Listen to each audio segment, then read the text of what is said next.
Hello and welcome to China Tonight. I'm Stan Grant. On the program, the complexity of modern beauty ideals in China and how modern combat sports are taking off in the home of traditional martial arts.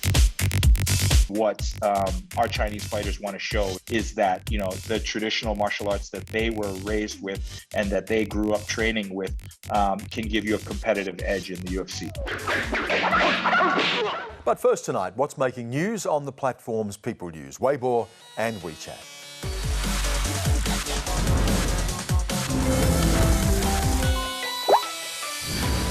And joining me is Yvonne Yong. Yvonne, like so many parts of the Northern Hemisphere, the mercury has been hitting record temperatures across China this week. It sure has, Stan. Take a look at this footage from Shanghai, which went viral on Weibo. Si Wenjia managed to fry an egg on her rooftop in the heat, which got to 40.9 degrees Celsius on Wednesday. That's the equal highest temperature since records began. In fact, 84 cities across the country issued red alert warnings this week, letting people know that temperatures were expected to edge over 40 degrees. Beaches were packed and people resorted to hiding under trees or laying in public fountains to keep cool. Netizens vented their frustrations online. Going out is like going to the sauna. I'm sweating for 2 hours after staying outside for 5 minutes. I'm running my aircon 24/7. My electricity bill will be crazy this month. But it's not just electricity bills people have been worrying about. The burden on the energy grid has been immense, with China's maximum power load at an all-time high on Tuesday. Authorities in Zhejiang province have been urging residents and businesses to save power in any way possible to prevent power shortages. The chief forecaster from China's National Meteorological Centre says that climate change is to blame for the ongoing heat waves north of the equator, Stan. And the impact of climate change was top of the agenda at the Pacific Islands Forum in Fiji last week. And Yvonne, Pacific leaders also mulled over China's push for more security ties in the region. The Secretary-General of the Forum, Henry Puna, made a rare direct criticism of Beijing, saying China's push to have a region-wide security pact signed was misguided. Beijing was forced to shelve the 10-nation agreement in May after Pacific nations complained they were not properly consulted ahead of time. China's foreign ministry shrugged off the criticism, saying China's still committed to developing closer ties with Pacific nations. 强加于人从来不是中国的行为方式。太平洋岛国作为中国的好朋友、好伙伴、好兄弟，我们当然会充分尊重和听取岛国的意见。 Anthony Albanese also won reassurance from Solomon Islands Prime Minister Manasseh Sogavare that his country would not allow a Chinese military base to be built on its territory after Solomon signed a controversial bilateral security pact with Beijing. We, of course, have made very clear what Australia's position is on any proposal, such as the one that was mooted in the media prior to it being ruled out by Prime Minister Sogavare. So I welcome his comments. Well, China was largely excluded from this year's forum. It had no official presence. Still, Pacific leaders are expected to consider Beijing's amended regional deal at a post-forum event later this year. Yvonne, thank you. Thanks, Dan. And a short time ago, I spoke with Simon Kofe, the Foreign Minister of Tuvalu. Obviously, we know that the geopolitics is intensifying in our part of the world. It's natural for nations to pursue their own national interest, and particularly in the Pacific, US, Australia, New Zealand, and the likes of China. Those things are beyond our control here in the Pacific. And from our discussions this week as well with the leaders, it was clear that we did not want our relationships, with China or the US to get in the way of our relationship within the Pacific group. How difficult is it going to be to maintain that sense of unity when countries have their own particular foreign policies, their own particular interests? Tuvalu, for instance, has diplomatic recognition of Taiwan, and that is increasingly rare in the region as well. Where does that position your country? Well, I recognize that Tuvalu is in the minority when it comes to recognizing China and those aligned with Taiwan. But I think in the Pacific we're quite strong on our values, what we often say the Pacific Way. The Pacific Way, focuses on maintaining the unity, maintaining strong relationship with our neighbors. So I hope that the Pacific Way will also prevail in our in our dealings with the superpowers. Are you concerned about an increasing militarisation of the region and the concerns that have been expressed so far about China ultimately seeking a military base in the Pacific? Of course, we're concerned. The last thing we want is for a war to break out in our part of the world. We still have memories of World War II here in our part of the world. And so we are mindful of that. Can I ask you finally about climate change? Obviously of great concern. I know that you famously did a speech knee-deep in water to show the impact it's having on your country. What are you looking for from the major powers when it comes to mitigating the impact of climate change? Well, climate change is an issue that cannot be fixed by one country or even just our part of the world. It requires the collective effort of all nations, and particularly those bigger countries that are contributing to the issue of climate change. I think that the situation here in Tuvalu far outweighs the geopolitics in our part of the world. And so our hope is that the bigger countries will take bigger cuts in their greenhouse gas emissions and also to contribute and support countries that are facing the impacts of climate change right now.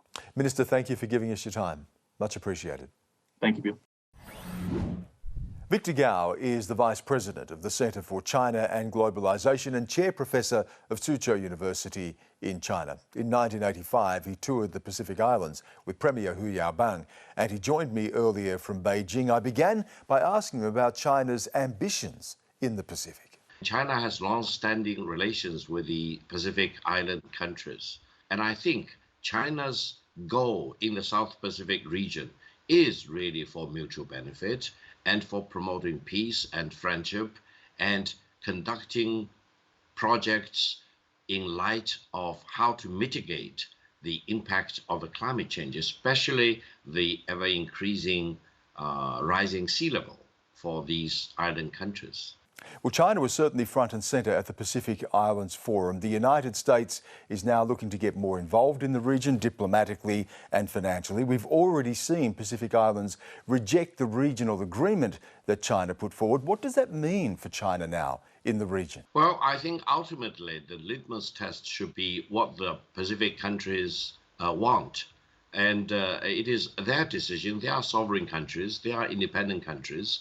They have the full right to make a decision as how to conduct their international relations, their relations with other countries, including the United States or Australia or China. Well, respecting that sovereignty, countries in the region, including Solomon Islands, have said that they do not want to have a military base in their countries. Can you say now that that is not in China's plans now or in the future? First of all, we all need to do our homework and due diligence. What is the evidence or the proof that there is an agreement for a military base in the Solomon Islands? I personally believe there is nothing like that. It's purely fabrication, or it is allegation based on the wrong intention. I think the Solomon Islands experienced some turmoil, instability, and a large amount of populations were impacted upon, including the ethnic Chinese community. There was an urgent need to provide necessary help and security arrangement in the sense of social security, not military security, for the populations in the Solomon Islands. Well, the Solomon Islands has already said what it intends to do. So again, I'll ask you, will you say that China is not prepared or not interested in developing a military base in the region? I think the pure allegation is absurd, because there is no evidence at all that Solomon Islands and China are talking about military cooperation. They have entered into agreement for security cooperation, mostly focusing on social security and political security. Can I turn now to the question of Australia and China's relationship and signs of a thaw there and a meeting between the foreign ministers? How would you characterise it right now? Well, I think we here in China congratulate the new Prime Minister in Australia. We really want to see that a new page will be turned in China-Australian relations. Fundamentally, between China and Australia, there is no inseparable problems which cannot be overcome. China and Australia should not be an enemy with each other. Now, we know for sure that the Australian government has a blood treaty with the United States, meaning if the United States is involved in a military conflict, the Australian side will need to side with the United States without any hesitation. We are fully aware of that. We just hope Australia will not overdo it. Australia will not push itself further than the United States in terms of the anti-China hostility.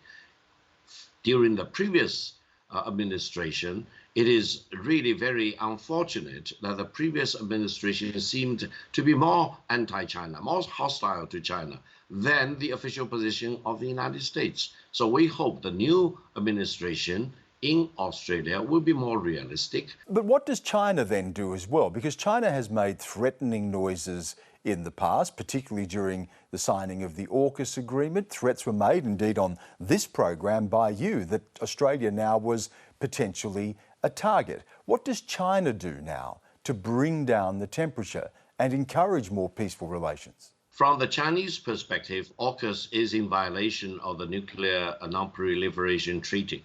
Secondly, AUKUS is in violation of a South Pacific Nuclear Free Zone Agreement, which is a very important agreement for countries like Australia, New Zealand, and all the South Pacific island countries. Therefore, we still urge that the Australian government will reconsider working with the United States and Great Britain in building nuclear-powered submarines. We do not need to have more military threat. We need to lower and reduce the military threat in this part of the region. Just a final question, Victor Gao, and that is about restoring relations between Australia and China. Does that depend on China lifting the trade bans that have been imposed against Australian goods? Whenever you do your math, you need to come to the conclusion that while I maintain Australian-US military alliance, that's for sure, we know this is your must, you need to do whatever you can to promote market access to China, to promote good relations with China, and you need to become an intermediary rather than, running ahead of the United States in this potential war against Chinese people. But you haven't answered the question again. When will China lift those trade bans, and will coal, for instance, be among the first? Well, first of all, China has never imposed a trade ban. China has come up with a lot of other technical reasons why these products from Australia need to be further reviewed, for example, and custom clearance need to be speed up.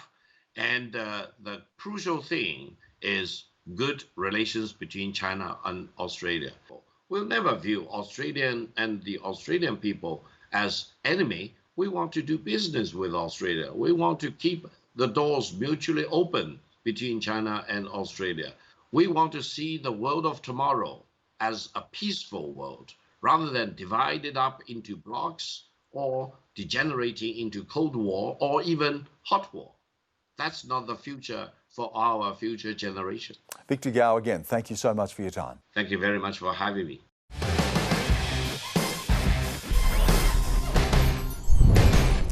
Earlier this month, China's radio and television regulator warned that the media industry must adhere to Chinese values and should not follow Western beauty standards, the idea to strengthen cultural self-confidence. But the move comes after both Chinese and Western brands have been accused of depicting women as ugly. Samuel Yang has the story.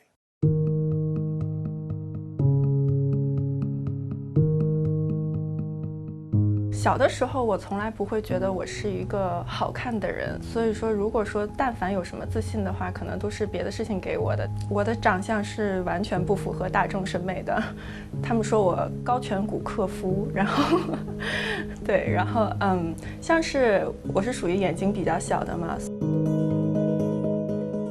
Like many women growing up in China, Wendy's appearance was constantly scrutinized.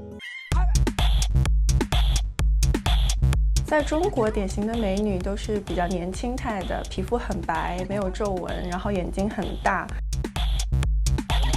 高考完之后，我妈妈就一直劝我说，去做一个双眼皮手术吧，你的人生会好很多。 Now working as a model in Australia, she's seen the different perceptions of beauty between the West and the East firsthand. 我6年前来的澳洲，当时跟摄影师合作的时候，他会说啊，你长得真好看啊，就是哦 ，you are so amazing， 会觉得说哦，自己原来在不同的文化或者是环境里面，其实这个大家对我的印象是完全不一样的。 This beauty divide has been the center of controversy in China as Western brands try to advertise their products to Chinese consumers. A series of controversial campaigns have hit a nerve in recent years. The trigger? Western brands using models with so-called slanted eyes or 眯眯眼 in Mandarin. Some Chinese citizens say the images stereotype Asian models and are culturally offensive. When you see the exaggerated makeup on slanted eyes together mixed up with Western and modern clothing, this really looks very unnatural to people. Slanted eyes to them defame or denigrate the images of Chinese people and China. 欢迎收看 DOS and Governor. Experts say it isn't just a case of brands failing to recognize a modern beauty standard in China. There are historical roots behind the anger. Christopher Lee as the merciless Dr. Fu Manchu. Western portrayals of Chinese people have often been racist and xenophobic in the past. Orientalism could be a driver behind media stereotypes. So this can manifest in the slanted eyes image. If you think about, there's one well-known image of slanted eyes, the fictional character Fu Manchu. Your efforts to build an empire of crime have today brought you to the end you so richly deserve. Death to Fu Manchu. The creation of this image was drawing on a strong anti-Chinese sentiment in Europe, in the US during that time. Chinese brands have also been caught up in the controversy, like Three Squirrels, one of the most popular snack food companies in China. Regarding the opinion that the model doesn't fit the mainstream aesthetic taste and makes the public feel uncomfortable, we're sincerely sorry. This kind of stereotypical image has been promoted in Western popular culture for such a long time. And for some Chinese designers, they want to promote a kind of cosmopolitan image of their own brands and fail to recognize these kind of images are not well received by Chinese audiences. The backlash has also been exacerbated by the rise of Chinese nationalism online. These portrayals of Chinese women have been used by nationalists as another reason to reject the West.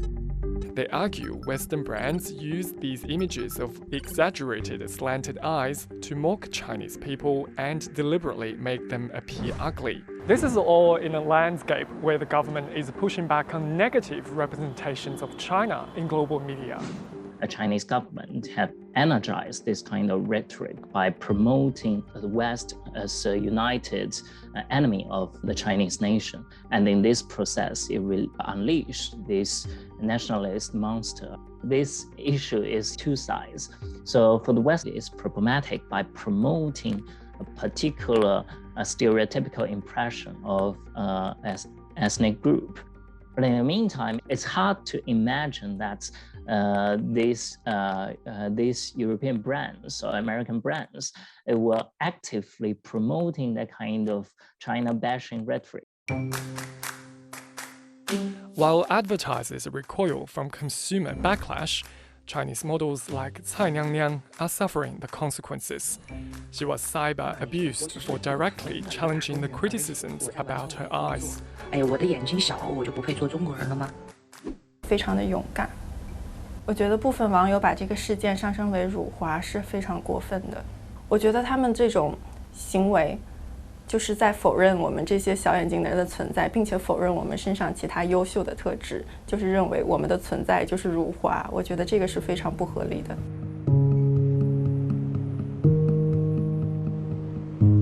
所以我认为审美的多样性其实是对于不同人、不同性格、不同特点的人的一种肯定，而不是说把所有人都规划成同样的样子。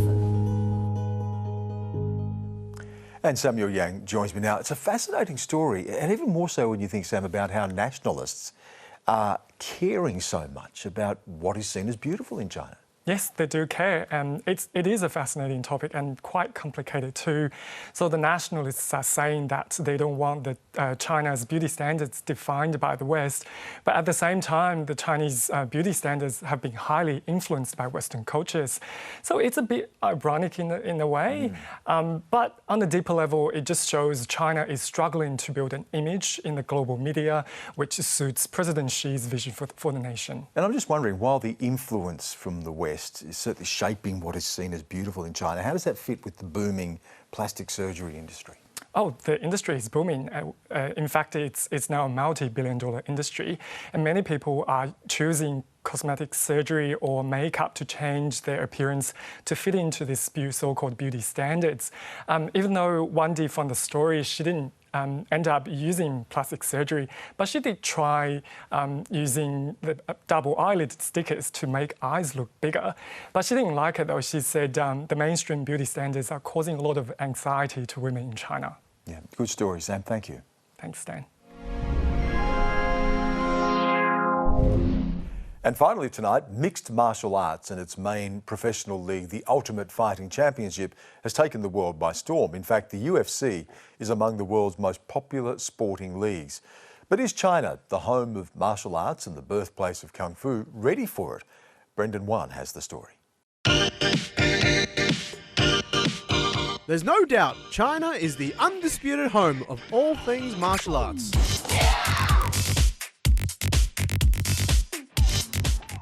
Be water, my friend. Thanks to some of my favourite movies, people like Bruce Lee, Jackie Chan, Jet Li and Donnie Yen brought combat sports to the world. They were high-energy, kick-ass fighters that was so unbelievably cool, and I wanted to be just like them when I grew up. There are over 100 different styles of different Chinese martial arts. In the mainland of China, we call it Wushu in Mandarin. Cantonese is called Kung Fu.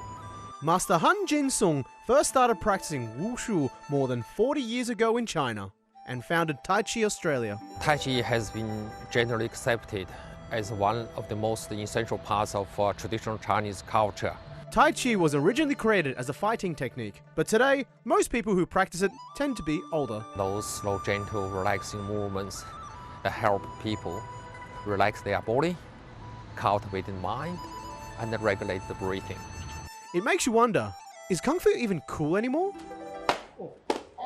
Okay, so maybe I don't make it look cool, but combat sports are still very popular, although they look a bit different to what I remember watching as a kid. The Ultimate Fighting Championship is one of the world's most watched sporting competitions. It's a mixed martial arts league, meaning fighters can incorporate a range of techniques. Bouts take place in a cage, where fighters can punch, kick, and grapple.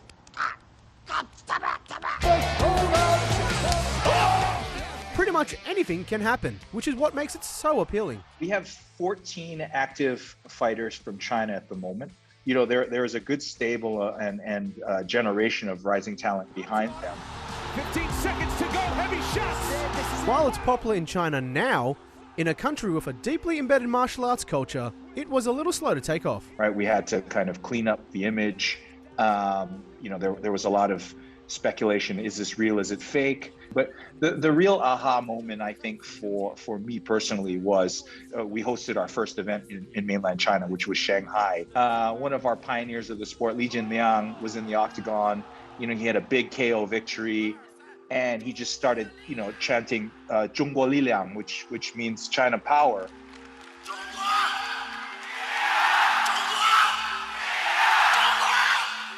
This to me marks the kind of turning point for us.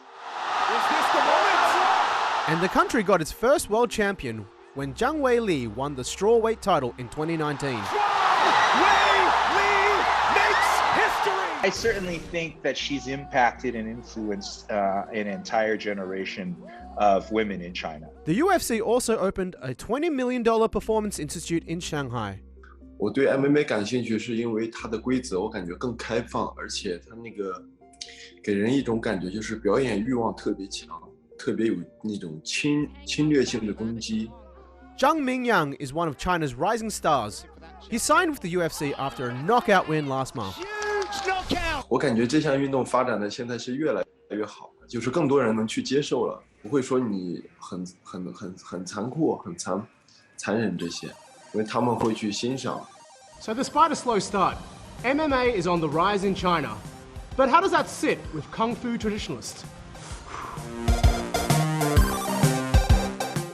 Not well with everybody. Many old school practitioners reject this trendy new version, and there are others who claim supernatural powers and invincibility, who see it as impinging on their territory. MMA fighter Su Xiaodong says fake martial arts masters claim to have supernatural powers as a way of gaining followers and making money. Mr. Su took up an offer to fight Tai Chi master Wei Lei, who boasted he could beat any fighter from any discipline. Mr. Xu won the fight in just 10 seconds. 经过了这一场比赛，我的人生，我的整个的人生，发生了一个天翻地覆的变化。很多的主流媒体对我造成了最大的诽谤和侮辱。But it sparked a wave of controversy in China, with some seeing Mr. Xu's attempts to discredit traditional martial arts as an attack on Chinese culture. Lots of the masters try to use the wrong information to mislead the people believe they are the best in China and in the world. Unfortunately, they are not. Still, professional fighters in China say traditional martial arts have a valuable role to play in modern combat sports. 以我的观念的话，我觉得会有在一起的发展空间。Ultimately, what our Chinese fighters want to show is that the traditional martial arts that they were raised with and that they grew up training with can give you a competitive edge in the UFC. As my hero Bruce Lee once said, absorb what is useful, discard what is useless, and add what is specifically your own. And Brendan Wan joins me now. Brendan, I can see from your jumpsuit there you've got a particular fondness for Bruce Lee. Bruce Lee is the GOAT. He's the greatest of all time. What can I say? And especially growing up as an Asian kid in Australia, we didn't really have much role models. And so we'd look out to the Hong Kong action stars, so Bruce Lee, Jackie Chan, Jet Li and Donnie Yen. And as far as role models go, you can't ask for better role models. These guys are cool. I'm with you. I used to have Bruce Lee when I was 13, have his poster on my wall as well. And I'm just wondering what impact he had, do you think, on taking Chinese culture to the rest of the world? He's credited as the godfather of MMA, right? He's one of the first, not first, but I saw, one of the major figures to incorporate, different techniques from different styles into his own. And he's the guy that said, having style is no style. And that's so influential in its thinking of its own. Having style is no style. I think that might apply to all of us, don't you think? I definitely think so. Thanks, Brendan. Thank you to Annie Louie for letting me borrow this, by the way. So. Thanks, Brendan. Thanks a lot. And that's all for this week. Next week on the show, attempts to improve sex education in China. I'm Stan Grant. Have a great night.